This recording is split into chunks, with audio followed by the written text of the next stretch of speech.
Hi guys, എപ്പിസോഡിൻ്റെ തുടക്കത്തിൽ തന്നെ കാണിക്കുന്നത് നീയുടെ അമ്മയെയും ലിന്നിനെയും നീയാണ്. ലിന്നിൻ്റെ അടുത്ത് ഇനി ദൂരയാത്ര ചെയ്തിട്ട് പോകണ്ട, അവർ വീട്ടിൽ തന്നെ താമസിച്ചോളാൻ പറയും. നീയുടെ അച്ഛൻ്റെ കൂടെ ആണെങ്കിൽ ഇപ്പോൾ ആരും ഉണ്ടാവില്ല. അയാൾക്ക് മുന്നൊരു അസുഖം വന്ന് ഇതേപോലെ കിടക്കുന്ന സമയത്ത് അയാളുടെ കൂടെ എല്ലാവരും ഉണ്ടായിരുന്നതൊക്കെ അയാൾ ആലോചിച്ച് നോക്കും. എന്നിട്ട് അയാൾ കരയണുണ്ടാവും. എന്നിട്ട് അയാളുടെ ഫോൺ നോക്കുന്നുണ്ടാവും. പിന്നീട് കാണിക്കുന്ന നീയും ലിന്നയും അമ്മയാണ്. അവർ വീട്ടിലെത്തിയിട്ടുണ്ടാവും. അപ്പോൾ അമ്മ നീയുടെ അടുത്ത് ഇവന് ഗസ്റ്റ് റൂം കാണിച്ചു കൊടുക്കും, നീ അവന് വേണ്ട ബ്ലാങ്കറ്റൊക്കെ എടുത്ത് കൊടുക്കും ചെയ്യുമെന്ന് പറയും. അങ്ങനെ അവർ ഗസ്റ്റ് റൂമിൽ ബ്ലാങ്കറ്റൊക്കെ വിരിച്ച് അവിടെ എല്ലാം സെറ്റാക്കും. ലിൻ എന്നിട്ട് നീയെ ഹഗ് ചെയ്യും. എന്നിട്ട് അവളുടെ അടുത്ത് പറയും, ഞാൻ നിൻ്റെ അച്ഛൻ്റെ അടുത്തേക്ക് അങ്ങനെ ഒറ്റയ്ക്ക് വിടാൻ പാടില്ലായിരുന്നു, നീ ഒരുപാട് വിഷമിച്ചല്ലേ എന്ന്. അപ്പോൾ ഞാൻ എൻ്റെ അച്ഛൻ്റെ അടുത്ത് അങ്ങനെ പറഞ്ഞത് തെറ്റാണോ, എൻ്റെ അച്ഛൻ ഒരു അസുഖമായിട്ട് ഇരിക്കല്ലേ, അപ്പോൾ ഞാൻ അങ്ങനെ ചെയ്തത് തെറ്റാണോ എന്നൊക്കെ ചോദിക്കും. അപ്പോൾ അവൻ അതൊന്നും കുഴപ്പമില്ല, നിൻ്റെ മനസ്സിലുള്ളതല്ലേ നീ പറഞ്ഞ്, നിൻ്റെ അച്ഛനെല്ലാം മനസ്സിലായിട്ടുണ്ടാവുമെന്നും ലിൻ അവളുടെ അടുത്ത് പറയും.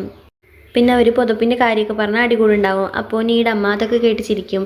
എന്നിട്ട് ലിന്നിന് ഓരോ സാധനങ്ങൾ എടുത്തു കൊടുക്കാമെന്നൊക്കെ പറഞ്ഞ് നീ എല്ലാവരുടെയും കൊണ്ടേ കാണിച്ചു കൊടുക്കും. അങ്ങനെ അവന് കുടിക്കാൻ വേണ്ടി ഒരു ഡ്രിങ്കൊക്കെ കൊടുക്കും. പിന്നെ നീയുടെ അമ്മയുടെ ഫ്ലവറൊക്കെ വെച്ചിരിക്കുന്ന സ്ഥലത്ത് പോയിട്ട് അതെല്ലാം കാണിച്ചു കൊടുക്കും. അങ്ങനെ അതൊക്കെ കാണിച്ചു കൊടുത്ത് നിൽക്കുമ്പോഴാണ് അവളുടെ ഫോണിലേക്ക് ഒരു മെസ്സേജ് വരിക. അത് അവളുടെ അച്ഛനായിരിക്കും മെസ്സേജ് അയച്ചിട്ടുണ്ടാവുക. സോറി എന്ന് പറഞ്ഞിട്ടായിരിക്കും മെസ്സേജ് അയച്ചിട്ടുണ്ടാവുക. തിരിച്ച് അവൾക്ക് ഓക്കെ എന്ന് അയക്കാൻ പോലും പറ്റുന്നുണ്ടാവില്ല. അവളുടെ മനസ്സിൽ അത്രയ്ക്ക് വിഷമമുണ്ടാവും. അവൾ അപ്പോൾ അത് ലിന്നിൻ്റെ അടുത്ത് പറയുമ്പോൾ, ലിൻ, നിനക്ക് അങ്ങനെ തോന്നുന്ന സമയത്ത് നീ തിരിച്ചയച്ചാൽ മതി, എനിക്കും ഇതേ സിറ്റുവേഷൻ ഉണ്ടായിരുന്നു എന്ന് നീയുടെ അടുത്ത് പറയും. എന്നിട്ട് നമുക്ക് കാറ്റ് വെള്ളം പോവാൻ പറഞ്ഞിട്ട് അവളെയും കൂട്ടി അവൻ പുറത്തേക്ക് പോകും. നീ ഒരിക്കലും വിഷമിച്ച് കാണരുത് എന്നൊക്കെ ലിൻ അവളുടെ അടുത്ത് പറയും. എന്നിട്ട് അവർ രണ്ടുപേരും ഹഗ് ചെയ്യും, കിസ് ചെയ്യുകയൊക്കെ ചെയ്യും. അങ്ങനെ അടുത്ത ദിവസമാവും. അപ്പോൾ നീയും ലിന്നും കാറിൽ പോയിക്കൊണ്ടിരിക്കുകയായിരിക്കും. അപ്പോഴാണ് നീക്കൊരു കോൾ വരിക. അത് നീയുടെ മുത്തശ്ശി ആയിരിക്കും വിളിച്ചിട്ടുണ്ടാവുക. മുത്തശ്ശി വിളിച്ചിട്ട് പറഞ്ഞിട്ടുണ്ടാവുക, നീയുടെ അച്ഛൻ്റെ ഓപ്പറേഷനൊക്കെ കഴിഞ്ഞു, എല്ലാം സക്സസ്ഫുള്ളായി, ഇപ്പോൾ ഒരു തെറാപ്പിയിലാണെന്നൊക്കെ ആയിരിക്കും.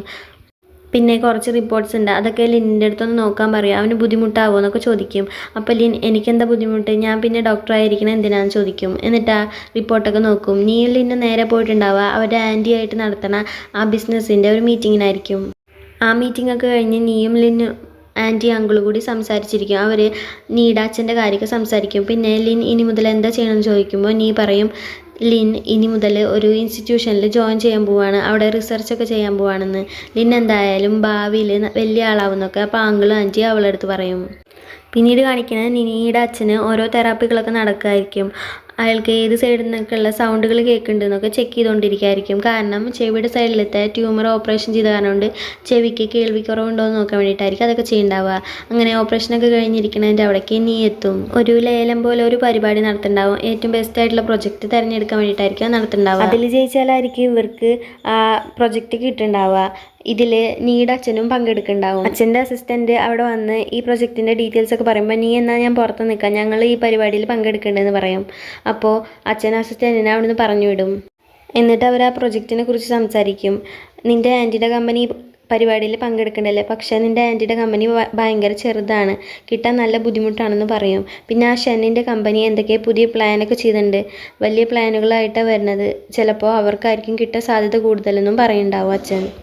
അങ്ങനെ പിന്നെ ആ ലേലമൊക്കെ നടക്കുന്ന ദിവസമാവും. ആൻറ്റിയൊക്കെ ആ ലേലത്തിന് വന്നിട്ടുണ്ടാവും. ഷെന്നും ആ ലേലത്തിന് വന്നിട്ടുണ്ടാവും. ഷെന്നിൻ്റെ കൂടെ റങ്ങും ഒക്കെ ഉണ്ടാവും.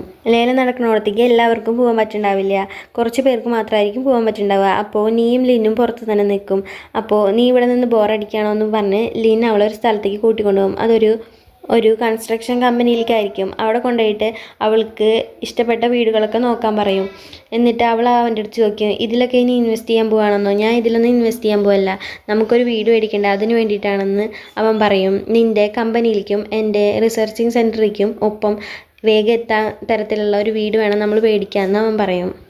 പിന്നീട് അവർ ആ ലേലം നടക്കുന്നിടത്ത് ഇങ്ങനെ തിരിച്ചു വരും. അവിടെ ആണെങ്കിൽ ഷെൻ അപ്പോൾ ദേഷ്യപ്പെട്ട് പോകുന്നുണ്ടാവും. ഷെന്നിൻ്റെ ഒപ്പമുള്ളവരുടെ അടുത്ത് നന്നായിട്ട് അവൻ ദേഷ്യപ്പെടുന്നുണ്ടാവും, റങ്ങിൻ്റെ അടുത്ത് എല്ലാവരുടെ അടുത്തും. എന്നിട്ട് ഷെൻ തിരിച്ചു വന്ന് ലിന്നിൻ്റെ അടുത്ത് നിന്നെ കാണിച്ചു തരാമെന്നൊക്കെ പറഞ്ഞിട്ട് പോവും. ലിന്നു അപ്പോൾ അതിന് ചുട്ട മറുപടി തന്നെ കൊടുക്കും. അപ്പോൾ അവൻ പോയതിന് ശേഷം നീ ലിന്നിൻ്റെ അടുത്ത്, നീ ഇപ്പോൾ നന്നായി സംസാരിക്കണ്ടല്ലോ എന്ന് പറയും. എന്നിട്ട് അവൾ പറയും, ഇവനിങ്ങനെ ദേഷ്യപ്പെട്ടു പോണതിൻ്റെ അർത്ഥം എന്താ, നമ്മുടെ ആൻറ്റി തന്നെ ജയിച്ചെന്നല്ലേന്ന്. എന്നിട്ട് രണ്ടുപേരും കൂടി സന്തോഷിക്കുക. ആ സമയത്ത് ആൻറ്റി ഓടി വന്ന് നീയെ ഹഗ് ചെയ്യും. അങ്ങനെ എല്ലാവരും ഹാപ്പി ആയിരിക്കും. അങ്ങനെ നീയുടെ ആൻറ്റിക്ക് തന്നെ ആ പ്രൊജക്റ്റ് കിട്ടിയിട്ടുണ്ടാവും.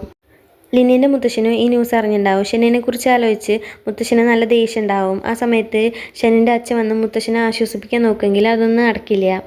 എന്നിട്ട് മുത്തശ്ശൻ അസിസ്റ്റൻറ്റിൻ്റെ അടുത്ത് പറയും, എന്തായാലും ഞാൻ ലിന്നിൻ്റെ പേരിൽ ഷെയറൊക്കെ മാറ്റി തീരുമാനം നല്ലത് തന്നെയായിരുന്നു. ഷെന്നിന് ബിസിനസ് ഒന്നും നേരവണ്ണം ചെയ്യാൻ പറ്റില്ല എന്ന്. പിന്നീട് നീയുടെ അച്ഛനും ഈ ന്യൂസ് അറിഞ്ഞിട്ടുണ്ടാവും. അപ്പോൾ അയാളുടെ അസിസ്റ്റൻറ്റ് ഇനി എങ്ങാനും ഷെൻ ആ കമ്പനിയെ തകർക്കാൻ വല്ലതും ചെയ്യുമോ ചോദിക്കുമ്പോൾ ഷെന്നിന് ഇനി ഒന്നും ചെയ്യാൻ പറ്റില്ല. കാരണം അവന് ഇപ്പോൾ അവൻ്റെ അച്ഛൻ്റെ സ്ഥാനം മാത്രമേ ആ കമ്പനിയിലുള്ളൂ എന്നൊക്കെ നീയുടെ അച്ഛൻ പറയും. പിന്നീട് നീയുടെ അച്ഛൻ സംസാരിക്കുക ആ നിയാങ്ങും അമ്മയും താമസിക്കണ ആ വില്ല വിൽക്കേണ്ട കാര്യമായിരിക്കും. അത് വിറ്റോളാൻ അയാളുടെ അസിസ്റ്റൻറ്റിൻ്റെ അടുത്ത് പറയും.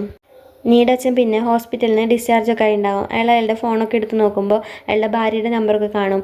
അപ്പോൾ അയാൾക്ക് അയാളുടെ പഴയ കാര്യങ്ങളൊക്കെ ഓർമ്മ വരും. ഭാര്യയുടെയും മകളുടെയും കൂടെ പണ്ട് സ്പെൻഡ് ചെയ്ത സമയമൊക്കെ ഓർമ്മ വരും. അയാളങ്ങനെ പഴയ കാര്യങ്ങളൊക്കെ ആലോചിച്ച് വിഷമിച്ചിരിക്കും. വീണ്ടും ജീവിതത്തിലേക്ക് അത് തിരിച്ചു വരുമെന്ന് അയാൾ ആഗ്രഹിക്കും.